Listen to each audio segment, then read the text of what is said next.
If you've been watching GCN over the last year or so, then the likelihood is that you will have seen me on occasions using this bike. It's my Ridley Fenix disc.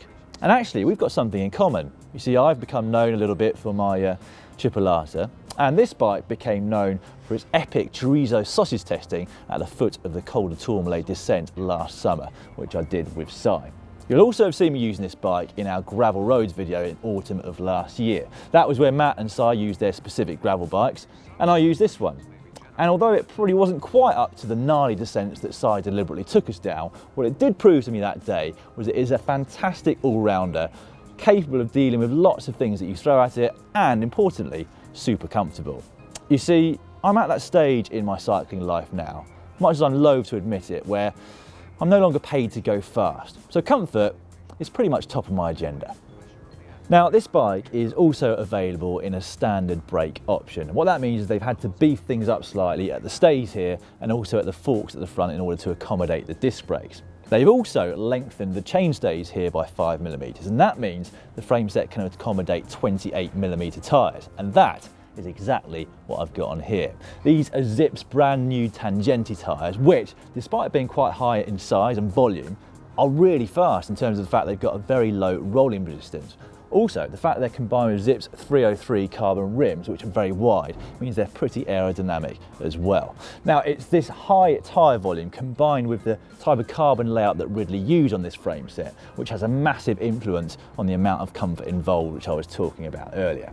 In terms of the group set and finishing kit, well, this is not a bike that you would get off the peg. I swapped out the group set for a full SRAM Red 22, which goes right from the rear mech to the front mech to the cassette to the chain set here, all the way up to the disc brakes and the brake hoods themselves, of course. Now, I know that disc brakes are hugely controversial amongst our GCN viewers, and I have to admit, before I tried them, I was as skeptical as any of you. After all, I could lock up my rim brakes without any problem, so why on earth would I need more power? But what I found out was that it's not about the amount of power, it's about the delivery of that power and the modulation of your braking. So with this, I found I'm far less likely to lock up, especially when the conditions are wet. And as you all know, locking up is the last thing you want to do when it is wet outside. There's also the added bonus that the braking starts immediately, as opposed to some carbon rim brake combinations where you pull your brakes on and there's a slight delay before anything happens. At the top here, I've got a Physique Arione saddle. Now, this is the model in their range which I like the look of most, but my own personal contours, shall we say, don't get on with this one quite as well as the Antares model, which is what I used in the latter years of my racing career, so you might well see this swapped over soon. At the front, I've got a ZIPP Service Course SL stem and bars, 40cm wide bars, and the stem is 120mm wide, 40cm wide bars. Underneath the stem, I've ended up with 15mm of spacers. With that, I've found that I'm comfortable almost all the time, but if I want to get aero with a completely flat back, I still can do that.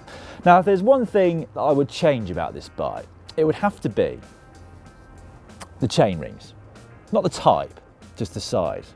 You see, I've got the traditional 53/39 tooth chain rings on here, and again, as much as I'm loath to admit it, I can no longer spin out the 5311. That is the stuff of dreams for me now. Many of you would say it always was. And the 39 tooth inner chain ring is just slightly too large for me to get up steep climbs or long climbs comfortably. So again, you might well see me swap that out for something like a 52/36, which will allow me to go fast when I need to and get up those climbs comfortably. So now's the time you've been waiting for. How much does comfort weigh? Well, here's your answer. 8.165 kilograms. So yeah, it is slightly heavier than bikes that I could be using, but I am prepared to sacrifice that extra weight for the extra comfort. Now, if you'd like to see some more presenter bikes, we've got a couple more here for you now. Just up there, you can see Si talking about his Canyon Aeroad, and just down there is Matt talking about his Scott Addict. But before you go there, make sure you do subscribe to GCN if you haven't done so already. All you've got to do is click on that box in the middle, and it's absolutely free.